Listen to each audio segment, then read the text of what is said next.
Hello everyone, welcome or welcome back to our YouTube channel. In today's class, we'll be discussing the concept of indemnity.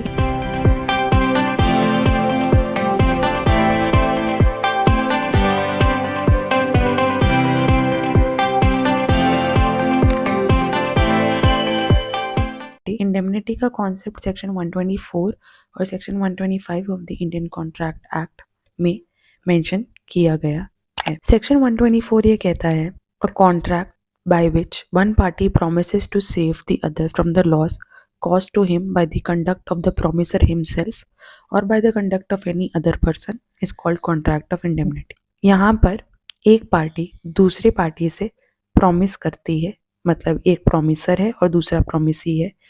क्या promise करती है promiser? कि वो दूसरी party को loss से बचाएगी, जो भी लॉस उनकी लाइफ में इंकर करेगा उससे बचाएगी। अब ये लॉस हो सकता है जो प्रॉमिसर है उसके खुद के कंडक्ट से हो रहा हो या फिर किसी और थर्ड पार्टी के कंडक्ट की वजह से हो। कोई भी लॉस हो उससे वो पार्टी प्रॉमिसी को बचाएगी, प्रॉमिसर प्रॉमिसी को बचाएगी किसी भी लॉस से। इस कॉन्ट्रैक्ट को इंडेमनिटी कहते हैं। इलिस्ट्रेशन, यहाँ पर तीन पार्टीज हैं, ए बी और सी। ए प्रॉमिसर है, उन्होंने कॉन्ट्रैक्ट किया बी के साथ कि वो प्रोसीडिंग्स के कॉन्सिक्वेंसेस से, जो भी लीगल प्रोसीडिंग्स चल रही हैं बी और सी की, उस रिस्पेक्ट में बी को इंडेमनीफाई करेंगे, मतलब to make good the loss, उनको लॉस से बचाएंगे। और यहाँ पे जो सम ऑफ मनी इन्वॉल्व है वो 200 रुपये है। तो इस रिस्पेक्ट में ए ने प्रॉमिस किया बी को कि वो बी को सेव करेंगे। तो यहाँ पर this is a contract of indemnity.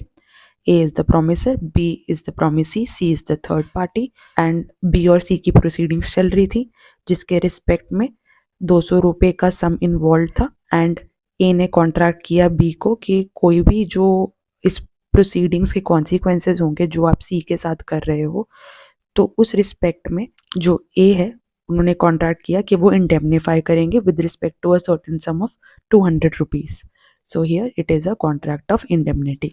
अब देखते हैं कि सेक्शन 125 में इंडेमनिटी के बारे में क्या कहा गया है। यहाँ पे जो प्रॉमिसी है वो क्या क्या रिकवर कर सकता है प्रॉमिसर से अगर वो अपने अथॉरिटी के स्कोप में ही एक्ट करे, मतलब अपनी पावर्स को एक्सीड ना करे। तो प्रॉमिसी क्या क्या रिकवर कर सकता है प्रॉमिसर से?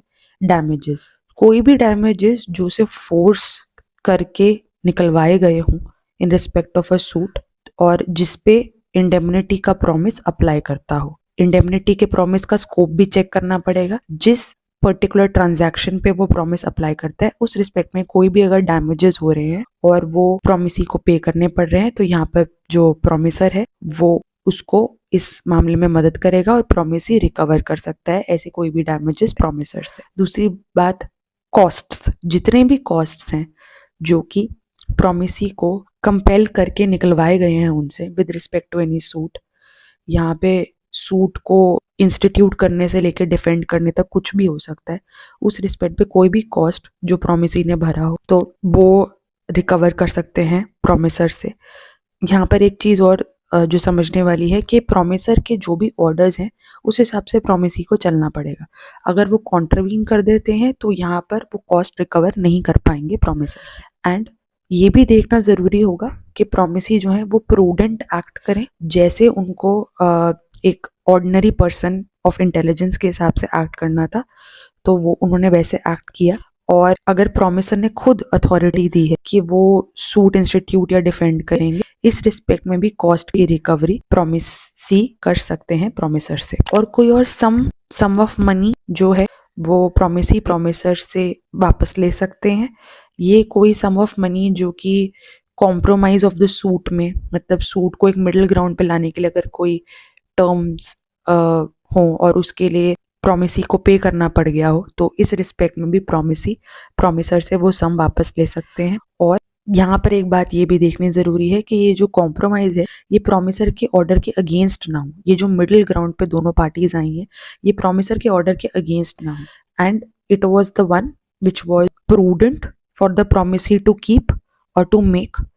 ये एक ऑर्डिनरी इंटेलिजेंस में प्रॉमिसी करता ऐसा कोई सम होना चाहिए। एंड अगर कॉन्ट्रैक्ट ऑफ इंडेमनिटी नहीं भी होता तो भी it would have been prudent and of ordinary intelligence and of a sound mind for a promisee to undertake ऐसा कोई भी सम इन्वॉल्व रिकवर कर सकता है प्रॉमिसी प्रोमिसर्स, या फिर अगर प्रॉमिसर ने ऑथराइज्ड किया हो प्रॉमिसी को कोई सूट कॉम्प्रोमाइज कराने के लिए, यानी कि मिडिल ग्राउंड पे लाने के लिए, उस रिस्पेक्ट में भी प्रॉमिसी प्रोमिसर से सम रिकवर कर सकता है। अब यहाँ पर एक केस देखते हैं, one of the leading cases है with respect to contract of indemnity, State Bank of India versus Mula Sahakari Sakhar कारखाना, 2007 का केस है।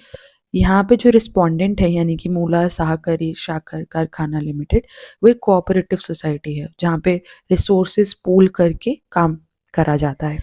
ये कोऑपरेटिव सोसाइटी एक पेपर मिल की इंस्टॉलेशन के लिए, जहाँ पर पेपर बनेगा उसके इंस्टॉलेशन के लिए एक कॉन्ट्रैक्ट में एंटर करती है कंपनी के साथ। यहाँ पर कंपनी ने उनको एक बैंक गारंटी दी या फिर इंडेमनिटी दी, तो यहाँ पर कंपनी क्या हुई, इंडेमनीफायर, ठीक है। और रिस्पोंडेंट के पास ये इंडेमनिटी आई।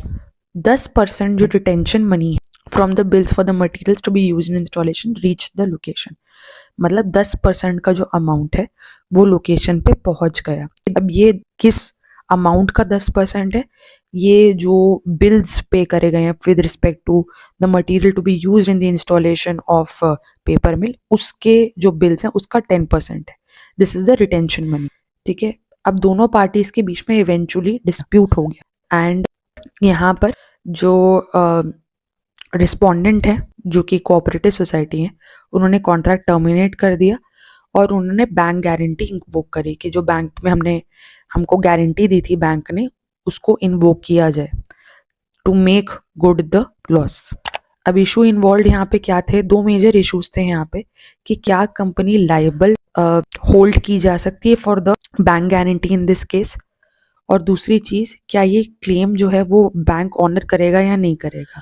तो इन दोनों रिस्पेक्ट में इश्यूज में कोर्ट का ये जजमेंट था, उन्होंने कॉन्ट्रैक्ट पे एम्फोसाइज किया और उन्होंने कहा कि इंडेमनिटी होल्डर को इंडेमनीफाई किया जाएगा विद रिस्पेक्ट टू लॉसेज और damages.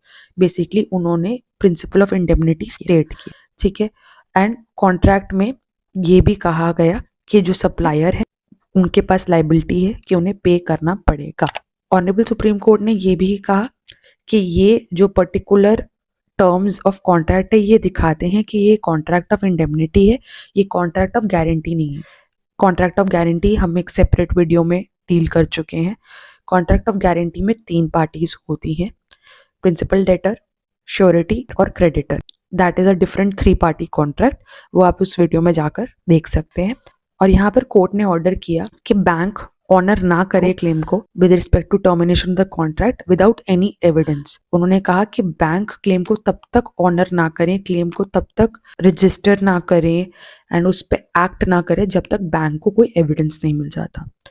So with this, we have discussed the concept of indemnity. We have also discussed a case with respect to that. I hope you understood the concept and the video brought some clarity to you.